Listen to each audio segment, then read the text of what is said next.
US economy, US military ఎలా move కావాలి అనేది దానికి ఫీడర్గా ఈ రిపోర్ట్ పనికొస్తుందేమో అనేది నా అభిప్రాయం. రైట్ సార్, మళ్ళీ మీ దగ్గరికి వస్తాను. So Gopal Sharma garu, China no doubt dragon number 1. మనకి ఇష్టం ఉన్నా ఇష్టం లేకపోయినా 2-3 ఆస్పెక్ట్స్లో, 2-3 ఏంటి, ప్రపంచంలో ఇవాళ అమెరికాతో కంపీట్ అవుతూ శాస్త్ర సాంకేతిక రంగాల్లో వాళ్ళు సాధిస్తున్న ప్రగతిని నిర్ద్వందంగా మనం అంగీకరించి తీరాలి. వాడి ఇంటెన్షన్స్ గురించి నేను మాట్లాడట్లా, వాడు సాధించిన ప్రోగ్రెస్ గురించి నేను మాట్లాడుతున్నా. సో దీన్ని చూసి పెంటగాన్ వణికిపోతుందా, అలా అనుకోవాలా మనం? ముందుగా మీకు ప్యానెల్లో ఉన్న పెద్దలకి నమస్కారం. అయితే పెంటగాన్ ఏదైతే ఎవ్రీ ఇయర్ రిలీజ్ చేస్తారు వాళ్ళ న్యూస్, వాళ్ళ స్ట్రాటజీస్ అవన్నీ కూడా, but you don't need to take it as 100% right. That is my feeling.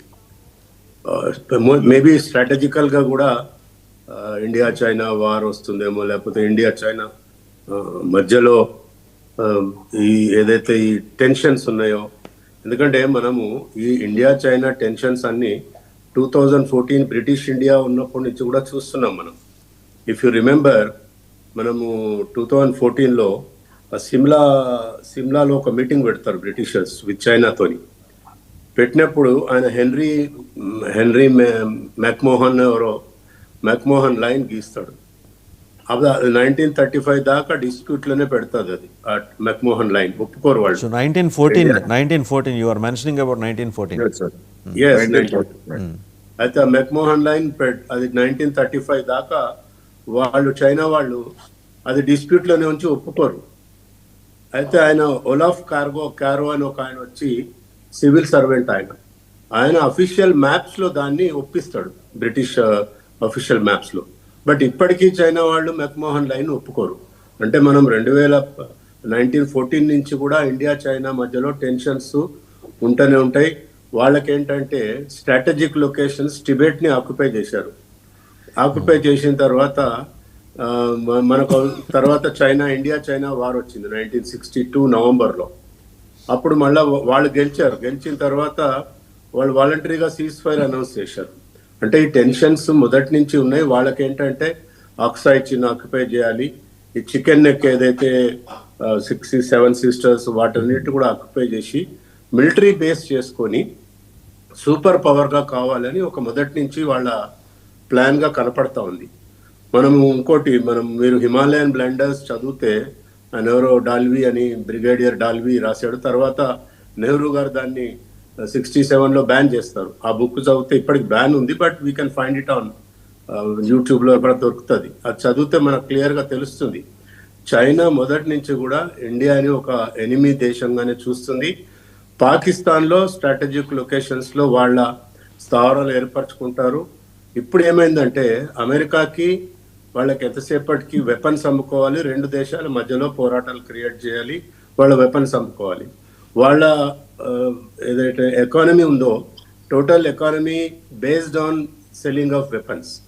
So ఈ విధంగా టెన్షన్స్ క్రియేట్ చేసి ఇండియాని ఏ విధంగా ఆక్యుపై చేయాలి, ఇండియా పాకిస్తాన్ మధ్యలో ఏ విధంగా ఏమంటారు టెన్షన్స్ క్రియేట్ చేసి వాళ్ళ పబ్బం గడుపుకోవాలి. సో ఇదేంటంటే నెహ్రూ చేసిన బ్లండర్స్ వల్ల మనం ఇప్పటికీ కూడా 75 ఏళ్ళ నుంచి మనం ఆ బాధలు పడతా ఉన్నాము.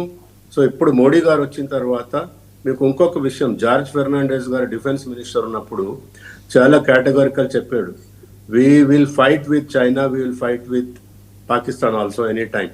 సో ఇప్పుడు అది కంటిన్యూ లెగసీ అనేది ఇప్పుడు మోడీ గారి పీరియడ్లో కంటిన్యూ అవుతుంది. వాళ్ళకి కంటగింపుగా ఉంది అమెరికాకి, చైనాకి. మోడీ అనేవారు వచ్చారు, ఆయన వచ్చి మేము మాతో కూడా సూపర్ పవర్ అనేటువంటి చైనాతో ఫైట్ చేస్తాము అని ఏదైతే మోడీ గారు చెప్తున్నారో వాళ్ళకి నచ్చట్లేదు. సో ఈ పెంటగాన్ రిపోర్ట్ అనేది I don't think it is 100% right, but we should take it as a precaution. All the times ప్రికాషన్గా తీసుకోవాలి. There may be some truth in that.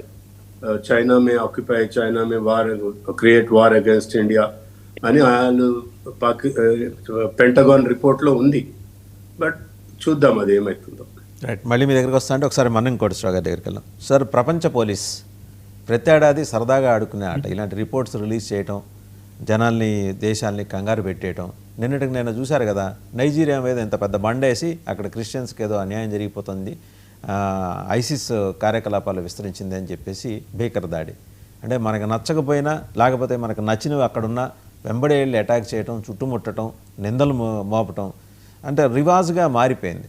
ఇవాళ అందులో భాగంగా ప్రపంచ దేశాలను కన్ఫ్యూజ్ చేయడం కోసం రిలీజ్ చేసిన ఈ రిపోర్ట్లో చైనాని భూతంగా మనకి చూపించి మనకు దగ్గర అవటం, అంటే చైనా పాకిస్తాన్లో స్థావరం పెట్టుకుంటుంది కాబట్టి మీ దగ్గర మేము స్థావరం పెట్టుకుంటాం అని ఒక హింట్ చేసినట్టుగా కనిపిస్తుంది. మీరేమంటారు? అమెరికా కుట్రలు అనేటువంటివి ఇవాళ కాదు, అదే రెండో ప్రపంచ యుద్ధంలో అదొక ప్రధానమైనటువంటి శక్తిగా తన యొక్క అణుబాంబులతోటి ప్రపంచాన్ని భయపెట్టినప్పుడే మనకి అర్థమైంది. ఇవాళ చైనా నుంచి తమకు ముప్పు వస్తుంది అని చెప్పడంతో పాటు భారత్కి ముప్పు వస్తుంది, జపాన్కి ముప్పు, మొత్తం ప్రపంచ దేశాలన్నిటికీ ముప్పు వస్తుందని చెప్పేసి అమెరికా చిత్రిస్తోంది. వాస్తవం ఏమిటి? ప్రపంచంలో ఏ దేశానికి లేనన్ని, అంటే తమ గడ్డ మీద కాకుండా బయట దాదాపు 800 మిలిటరీ ఇన్స్టలేషన్స్, చిన్నవి కానీ పెద్దవి కానీ ఎవరికి ఉన్నాయి? అమెరికాకు ఉన్నాయా, చైనాకు ఉన్నాయా? అమెరికాకు ఉన్నాయి. దేనికి? అమెరికాకి భద్రత కోసం అని చెప్పేసి ప్రపంచవ్యాప్తంగా సైనిక కేంద్రాలని వీటన్నిటిని కూడా ఏర్పాటు చేసింది. మరి చైనాకి ఎన్ని ఉన్నాయి?